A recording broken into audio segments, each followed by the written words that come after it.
I've been studying productivity for the last 15 years, and during that time, I've developed a set of principles, a framework to follow as I continue to evolve and change my system over time. Those principles conveniently form an acronym. FIRST. The principles are focus, iteration, recording, simplify, and trust. The first principle, focus, doesn't really mean being able to focus on our work. While that is important, what I'm referring to here is what is the focus of your productivity system? What is the purpose behind the system that you are building?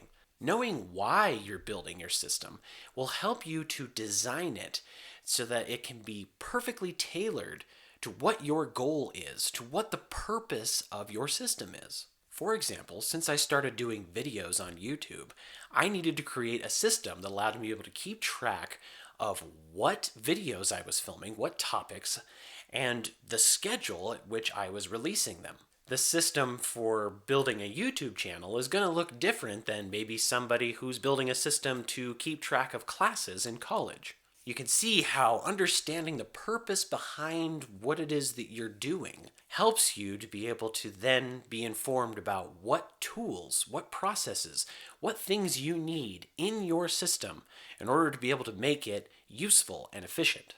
The next principle, iteration, is where you start to experiment with different tools and methods. I mentioned in the previous video how there are plenty of productivity experts out there who have developed their own system and then shared those systems for you to be able to use. You can't just use somebody else's system.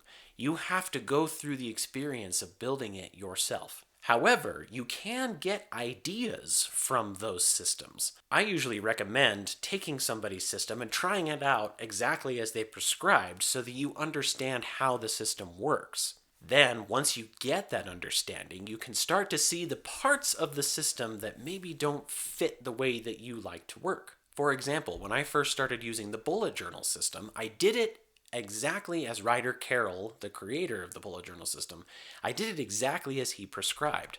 I did that for about a month or two, and then once I had gotten a handle of the system, I started to see the areas in the system that there were gaps, things that didn't fully fulfill what I needed it to do. It's then that we use this principle that I've talked about, iteration, to then make small, tiny changes to the system that will then make it work better for us. The original bullet journal system, for instance, has no concept of a weekly log. There was only a monthly and a daily.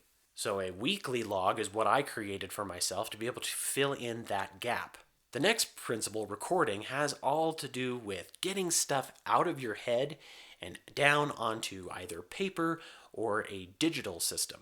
It's important that we have a quick method of capture, whether that, like I said, be on your phone or in a notebook. Having a reliable capture system is essential for a productivity system to work well. Another aspect of this principle is the idea of keeping track of the results of any of the experimentation that you were doing in the previous principle, iteration. If you're trying to form a new habit, you might want to have some sort of habit tracker that keeps track of how often you do the habit. In my bullet journal example, maybe I want to do a reflection on how that additional weekly log is going for me. Maybe it's not working very well. I want to make note of that so that in the future, I can go back and look and go, okay, these were the reasons why this didn't work out. There have been plenty of times when I've gone back and revisited an idea and go, why didn't that work? I really want that to work. I can go back and look what I wrote and say, oh, that's why that didn't work for me. I need to try something different. Having things recorded helps you then inform the decisions that you make about your productivity system going forward. The fourth principle is simplify.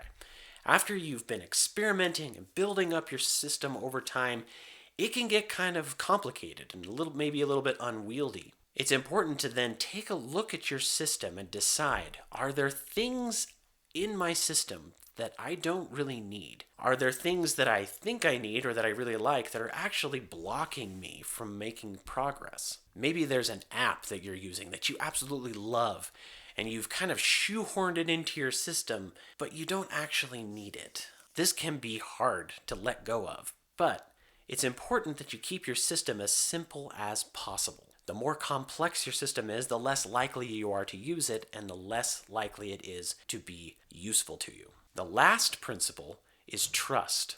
I think that there might be some of us out there who feel like because our system wasn't built from things that were like scientifically proven, that there wasn't a lot of research and studies done on them, that somehow our system is then inferior because it didn't have those things. However, you are the best person to figure out what works best for you. You can be the scientist that discovers the thing that works best for you. And then, once you have a system in place, you need to trust in that system. Trust that that idea that you had in your head or that task that you needed to get done, that you quickly put into your system, trust that that's going to be found again. And if you find you can't trust your system because something's broken, maybe you're lacking a review process for that capture, for those things that you're capturing, then you go through the cycle again. You iterate.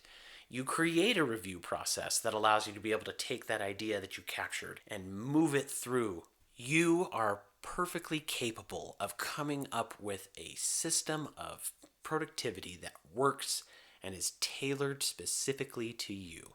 So trust in your system, trust yourself. There is another aspect to trust, that is of trusting others. As mentioned in the previous video, productivity is a journey, and it's one that you must take yourself. But that doesn't mean you have to take that journey alone.